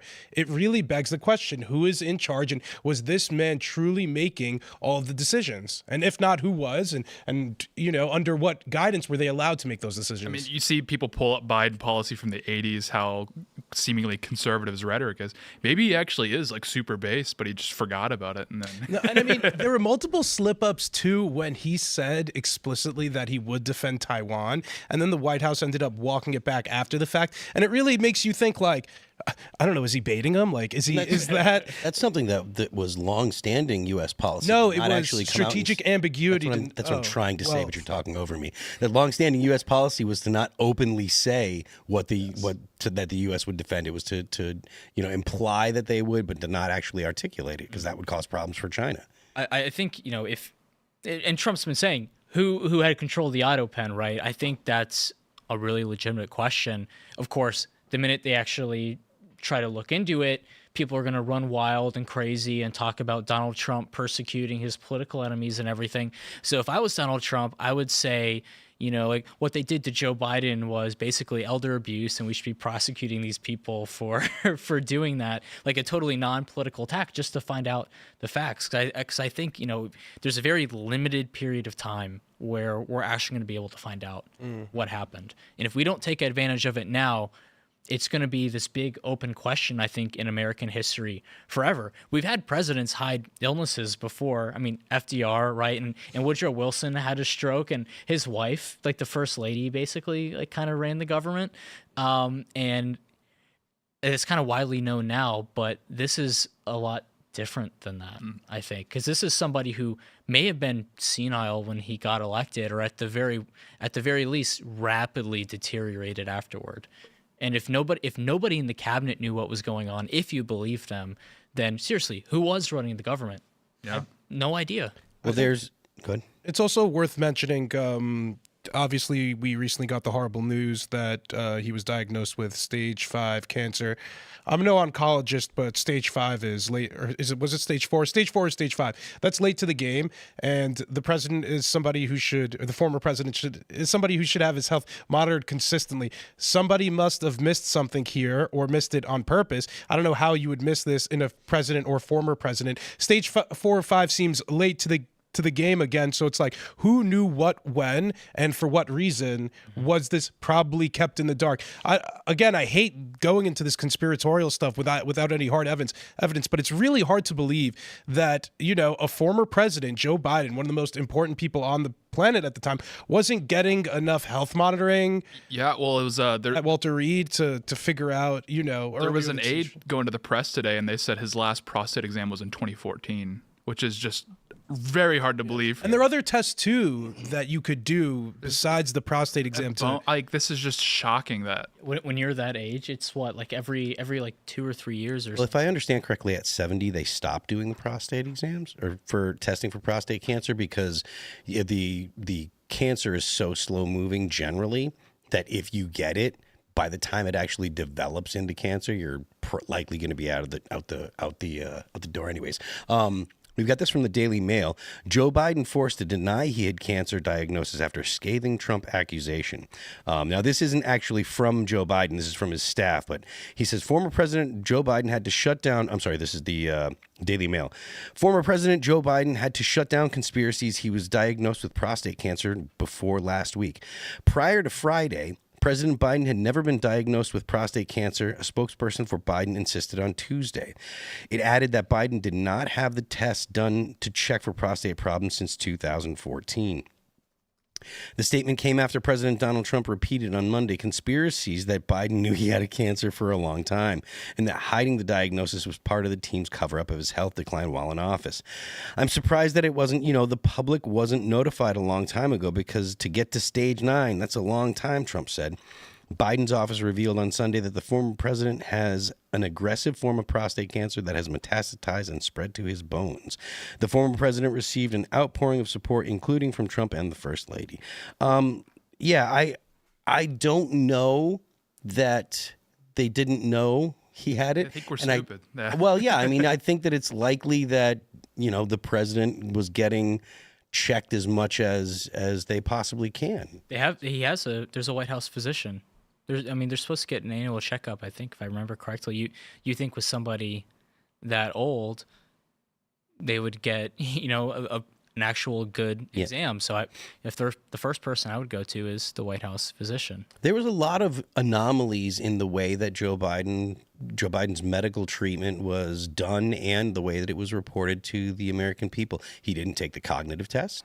He apparently didn't get checked for prostate cancer, and it makes you wonder, like, what else what other anomalies were in his medical history. I think one of the alleged conspiracies in that article is that video of Joe Biden, I think from 2022, saying during a speech in Delaware that the pollution in Delaware gave him cancer, and everybody attributed it to the skin cancer. Yeah, the skin cancer, but I don't know. Maybe there was something there, maybe not. But pollution doesn't generally give you skin cancer.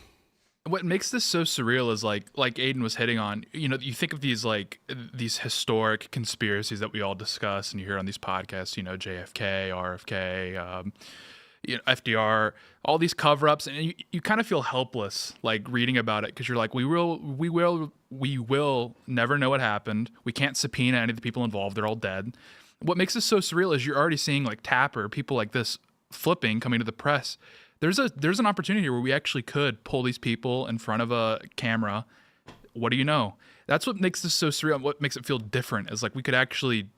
It does feel like there's a chance here to actually get to the bottom of what was going on. There should be hearings. These people should be brought in front of Congress and possibly prosecutions. It's a slam dunk for Republicans. What are we doing? We should have it scheduled tomorrow. Like, what's going on here? They're fighting over the funding bill. Yeah. This is also a complete disaster for Democrats, and the Republicans should drag this out as long as possible. It looks like a cover-up. And to ordinary Democrats, grassroots Democrats, I think they knew something about the senility of Joe Biden, just like we did. And I think it's bad for their party, obviously. I do like in the article Trump said stage 9 cancer. That sounds pretty bad. I was looking it up. It's actually stage 4. I don't know. I was thinking 5, maybe because he said 9. But late to the game. This is an aside, and it's unconfirmed. It's from a Twitter account that I don't know is particularly reliable, but I'm going to talk about it. There is rumors that there were staffers that were using the auto pen in exchange for pardoning people in exchange for payoff. So that's something that if it turns out to be true, I think there should be investigations of all of the people that were in the Biden White House that had access to that, anyone that could get into the Oval Office. It shouldn't be too hard to be able to look at all the people that had access to the Oval Office. So if that's true, there's a smoking gun very easily accessible. There would be. Exactly. It would be something that you can find. So, but again, I'm not going to dwell on it too much because the Twitter account in question is not particularly reliable. I'm petrified that the GOP is going to drop the ball here. This is such an easy slam dunk. Don't be afraid. They're definitely going to. Yeah, this is such an easy slam dunk. We could finally really demoralize Democrats, solidify 2028. In 2 weeks, I'm very skeptic that we're still going to be talking about this. Yeah, unfortunately. I would love to be proven wrong, but yeah. Unfortunately, they're you can rely on them being unreliable. So, all right, we're going to go to Super Chat. So smash the like button, share the show with your friends, and head on over to rumble.com and become a member there where you can watch the after show. We're going to be, I'm not sure what we're talking about in the after show, but we'll figure something out. But right now, we're going to go to your Super Chats. And Mike, the WOPWOO, anyways, so many in the chat are crybabies. Well, I don't like the host and Ian. GTFO then. True. Ian's not even here. Right. Why would they bring up? They're so ungrateful, these haters. Oh, well, they can hate all they want. It doesn't matter. It's the mob. Yeah. That's the point of the chat, right? The point of the chat is to He's air calling your grievances. People that are happy aren't in the chat all the time. Just direct all the grievances towards Elaad. I think that's the best course of action. Well, Elaad's getting his fair share, I promise. The Emperor's Champion says, everyone in Biden's administration who covered up Biden's health issue ought to be charged with sedition. I don't disagree. I think that the whole of the media and apparatus that was the Biden administration, I think they're all culpable. I think they all covered it up. I think that they all had a hand in it because, again, they didn't want to see the changes that were necessary. So Shane H. Wilder says, Trump just signed the Take It Down Act into law. It is astonishing that it took a bill to get social media to take down revenge porn and deepfakes. They now have 48 hours to take this stuff down. What do you guys think? Do you think that this is a good bill, the Take It Down Act? I do think it's good. I thought Nancy Mace's approach was a little unorthodox, but although she showed her boobies is that what it was about? Because everybody was talking about her boobs. It wasn't exactly. It was like a grainy home footage shot. Oh, so you're like her ex took. There was people on Twitter. Well, no, Elaad is dissatisfied with the quality of terrible of the Congresswoman's boob picture, huh? I think she was really selling us something that she didn't deliver on. But no, in all seriousness, she allegedly a victim. Shaking with anger. No. Definitely dissatisfied with the quality of the boob shot. She's allegedly a victim of revenge porn in back in her home state with her ex that they weren't able to pursue. I don't know all the details of the story, but Nancy Mace talks about that a lot. And maybe we could have her on the show one day to talk more about that case. We were one of the original supporting organizations for the Take It Down Act. We're actually at the White House for the bill signing. Oh, so could you explain just quickly what it is? Yeah, functionally, the Take It Down Act is a bill that protects women particularly online, but it protects people online from revenge porn, but there's also extra protections in there for AI deepfakes. Mm-hmm. So let's say, like your wife, your girlfriend, like somebody takes a photo of them and puts it on a pornographic video. Mm-hmm. It's not them. It looks like them. That is now illegal.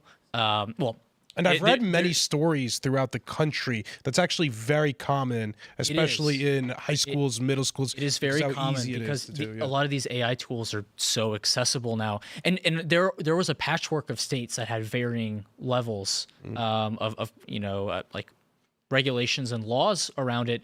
This is a federal level regulation that applies a standard punishment across the board. And we're hoping that it's going to protect women online. It's going to make the internet a safer, better place.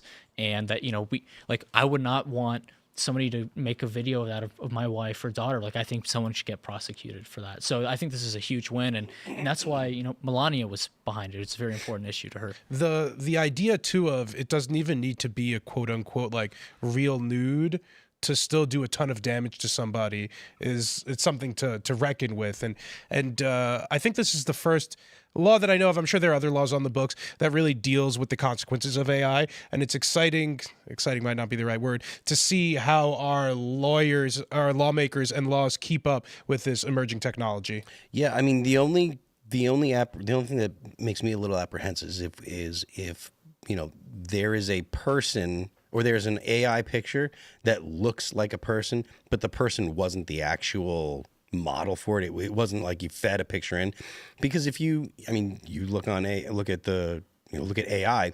AI goes into basically, the internet and grabs a bunch of pictures and generates a composite. What happens if there's one that's close enough where it's like, oh, this is, this is harming me. But I suppose taking that down wouldn't really hurt anyone. But if you had a situation where someone generated a picture and it wasn't intending to be of an actual person, that actual person says, oh, this is me, and then that person gets arrested for generating a picture that it didn't intend to be to take someone's likeness, but it actually did because of the AI. I mean, I think in that situation, if someone genuinely did not intend for that, then they'll take it down. Well, they'll take it down, but they have to deal with legal repercussions, though, right? But I think that's that's like an individual choice, right? So this bill creates a prerogative for the individuals to go to the platform and say, take this down as representative of me. I think if there's like a genuine misunderstanding, it's like, let's say there's somebody out there that looks like an adult film star, right? They can't do anything. So if you are able to go out and say like, oh, like I didn't intend to do this, I'm taking it down, then you'll end up fine. My concern isn't about taking down the material in question. It's, are there legal ramifications that people that use AI are going to have to worry about, right? So if you were to generate an image and say, okay, I didn't actually use any individual, AI generated it, but it is too close to someone, are you liable? Like, and by liable, I don't mean just a situation where like, oh, you owe money or you can't make money off this. Can you get arrested? Is that something that can put you on the sex offenders list? Like, these are things that could ruin someone's life. And it's possible that they, didn't actually do it. And again, this is not an argument against the act. No, I'm concerned about the possibility of innocent people, suffering because of a poorly or incorrectly worded because of legislation. If I am remembering the bill language correctly, it is specifically geared towards revenge porn. Mm-hmm. So in this instance, you would have to have proof that somebody with access to photos of you used them to create an AI, intimate deepfake, right? The broader question that you're talking of is actually an issue for AI as a whole. Mm-hmm. It goes, into copyright, and there's like the written word and image generation. I think that's a really interesting. Those don't have the same ramifications, though, because if you're talking about someone, anytime you're talking about stuff when it comes to sexual imagery or whatever, that feasibly could put someone on the sex offenders list, and that ruins a life. If you just like make a song and it sounds like someone else's song, well, they're just like, all right, we'll take this down, or this is a bad thing. You're not going to make money off it or whatever. But my concern isn't about those kind of issues. My concern is it a situation where someone could be wrongly accused and end up having to go to prison or having to worry about, again, being put on the sex offenders list? Because there are places where, like, if a dude goes and takes a leak outside and someone sees him, that he can end up on the sex offenders list. And like, the point wasn't to show someone his junk. It was he made a bad decision to use to relieve himself in public outdoors. That person shouldn't be on the sex offenders list, but there are people that are on the sex offenders list because of those types of things. So. Yeah, if I'm remembering the language correctly, it is more geared towards people who are actively creating and distributing it, targeting a specific person. So I think that's a really interesting question. I would have to look at the specifics, but I imagine that if that is a situation, that it will get taken to court, which is like the only recourse you have in any situation where somebody is suing. People have been suing, porn websites for years to just take down actual content that they've consented to, and that's being litigated through. But I think the ultimate, you're not against the bill, you're for these protections, and so am I. And I think that's something we're just gonna have to see the actual effects of the bill, and maybe go back and tweak it if it gets confused like that. Sure. The devil's always in the details with bills like this. Yeah, It is. And then there's questions of like abuse of the system. There's a 48-hour time period, I believe, where the social media platforms have to act. So hypothetically, the system can be abused, and that doesn't mean what they're trying to do is wrong, but how it's put in place is, I guess. Yeah, but we could move on. All in. I mean, I think that the bill is good and necessary. I'm just wondering about what is the wording tight enough to prevent innocent people from having their lives ruined. But anyways, let's see. Audacity says we absolutely can intercept ICBMs with either fixed battery or fixed wing aircraft.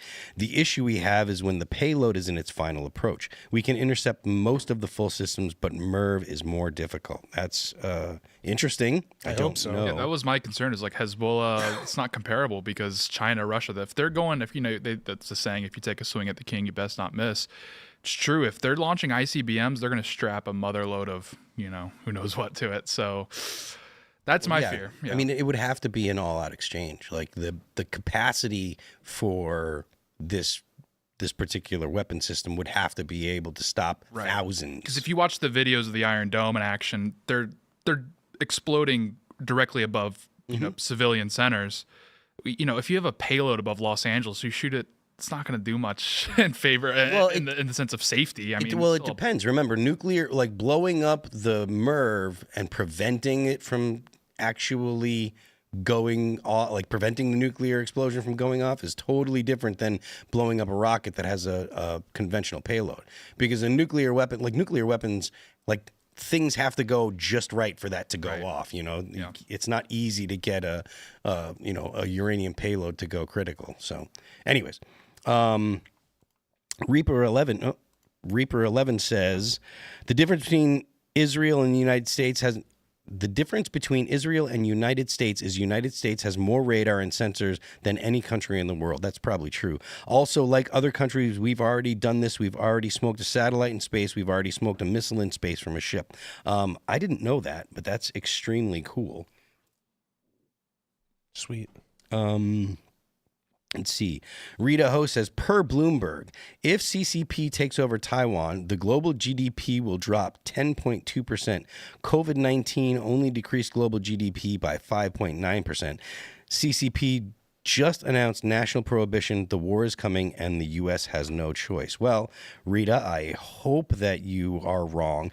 The biggest concern that I've heard people talking about is the depth of the U.S. reservoir of military missiles and capability.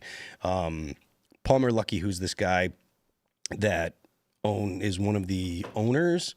Yeah, it's a private company. Owners of what's the name of the company? Anduril, yeah. He says that the U.S. would exhaust its reservoir of missiles in 8 days if there were a full-on war with China. Now, whether or not that is enough to cripple the Chinese military, maybe it is, but China has the ability to change their entire economy on a dime. The U.S. just doesn't have that command economy.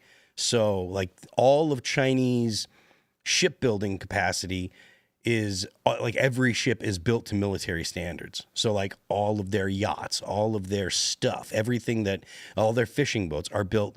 China demands that they can't be built unless they can be retrofitted and commandeered by the Chinese, the People's Party or whatever. I mean, we do have like the merchant marines who are trained. They are trained to some degree in case of a major conflict that we could tap into, but. Yeah, I mean, the Chinese, the military, it's like Hoi 4 with the civilian to military factory conversions. Yep. They can flip that like a switch. Yeah, so, I mean, there's a lot of people that would give me grief for saying that I think that we actually need to increase military spending, but I honestly do think that we need to increase military spending because the threat that China poses, it's not about whether or not we should ever want to actually use the military, but right now, the threat the Chinese military poses is something I'm not sure that the U.S. could handle. Well, they're snapping together aircraft carriers at record rates. I mean, Yep. we've produced one in the last. Not only 10 that, years. but they're just, you look at the drone warfare that goes on in Ukraine. China makes all the drones. The U.S. doesn't make. And they cost like $50. Yeah, the U.S. doesn't make any drones. And if there were ever any kind of actual confrontation with China, I mean, we'll be launching air hogs. You like stomp on the little pedal and. I mean, a drone swarm with some kind of explosive payload, it's not going to take out a U.S. aircraft carrier, but it can kill a lot of people on the aircraft carrier. And I don't know that the aircraft carriers have the capacity to stop. Now, if they do, and I'm just uninformed, awesome, great, that's good news. But let me tell you this: the Chinese, a lot of the, not all, but a lot of the law enforcement drones are Chinese made. yeah, And we just found out recently that a lot of the solar equipment that we have been getting is actually has unregistered Chinese communications equipment in it. Yeah. And now we're using Chinese drones for law enforcement. I think there was some kind of scandal recently where we accidentally used like Chinese-built drones for military purposes. Anduril's fixing that. They just announced a huge factory in Ohio, like the Anduril, like these new startup defense companies are on our side, and they are very pro-America, and it's important for us to invest in those because China's outproducing us with ships. Yep. They're outproducing drones. They're testing their drones in Ukraine right now. Like I think that's something that we didn't talk about earlier. They're getting all this combat experience, and they're able to iterate their technology faster because they're figuring out what works and what doesn't work. We're kind of stuck on the sidelines right now. Significantly, and not that not that I want to see any kind of conflict, but the U.S.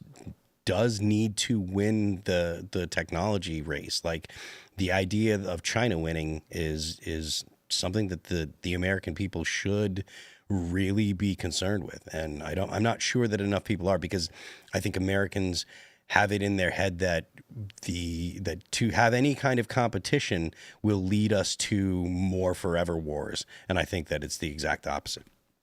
So let's see here.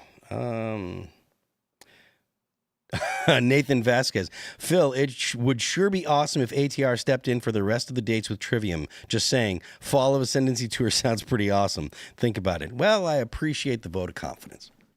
I don't see it happening, though. Let's see. Dick Dickerson says the U.S. Navy has acoustic signatures of every sub and ship in the ocean. Foreign subs are tracked the minute they hit open water. Yeah, I'm. That's my understanding as well. It's like the U.S. has the capacity to track every single ship made by probably every military in the world, except for maybe China. Like the U.S. has the ability to monitor threats, I think, in a way that most people don't really. You see these stories of like Japanese fishing boats entering Chinese waters on accident. It's usually the U.S. that reports that story first before the Chinese, which is hilarious. Yeah. Let's see. Audacity says, in order for enemies to defeat our intercept capabilities, they would have to defeat our vast satellite and radar-based information systems. An F-22 can carry munitions that can be guided to target via SATCOM directions. Yeah. I mean, again, the U.S., like, we have the technology that outclasses every other military, and it's not close. I think that our biggest problem is actually inventory. Like, we don't have the ability to sustain a military engagement the way that we need to, especially when it comes to a country like China. I'm trying to understand. If you guys believe that the United States has the ability to track every, I don't know, Chinese or Russian sub, do they not have any peer equivalent technology to do the same to us, or are we sort of no, they don't. This omnipotent power who is generations ahead? I mean, I'd like to believe that. I genuinely do, but I just don't know if it's true, and I'd hope we're not getting too high on our own supply with thinking how great we are and kind of drop the ball here. if you know what I mean. Every submarine, I guess it'd only take one missile to get through for this to be a big issue, but that's just... No, they don't. I don't believe that China or Russia have the capacity to monitor the U.S. in a similar fashion to which the U.S. has the capacity to monitor them.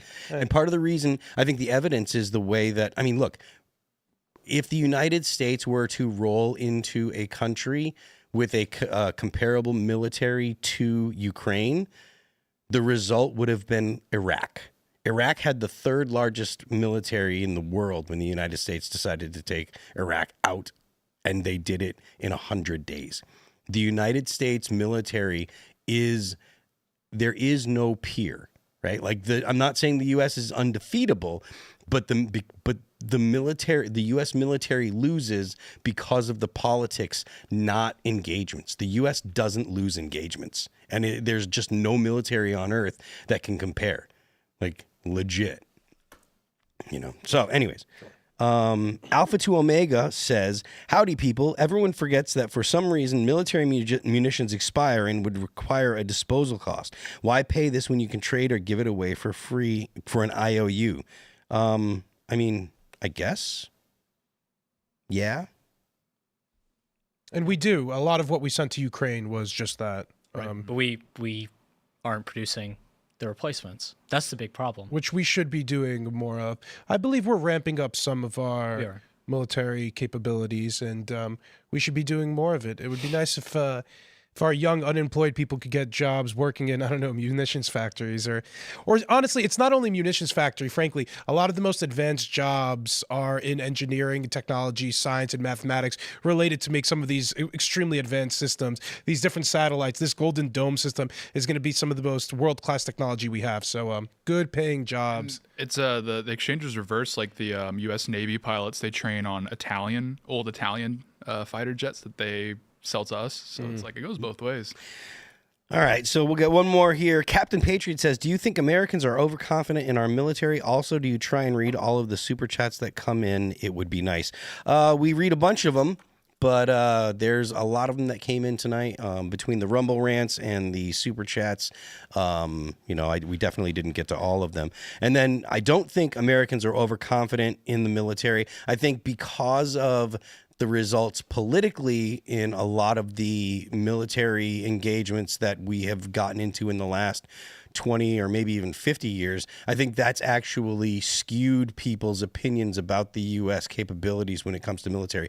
The Vietnam War, the war in Iraq, the war in Afghanistan, these are wars that people will say the U.S. lost, but the U.S. lost those because of the politics, not because of the military engagements.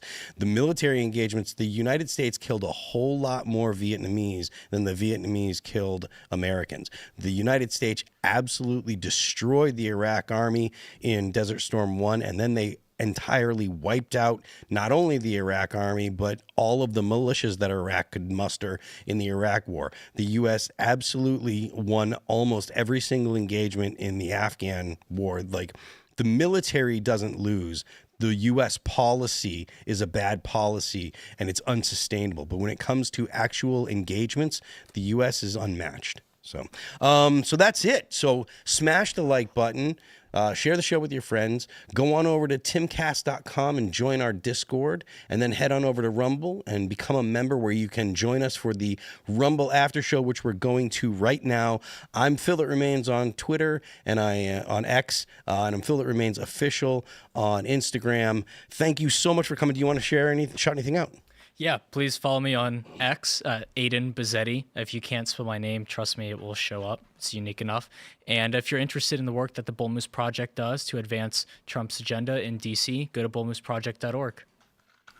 Yeah, my name's Tate Brown. You can follow me on Twitter, X, at Real Tate Brown. I took a clue from Trump for the handles. Yeah, follow me there.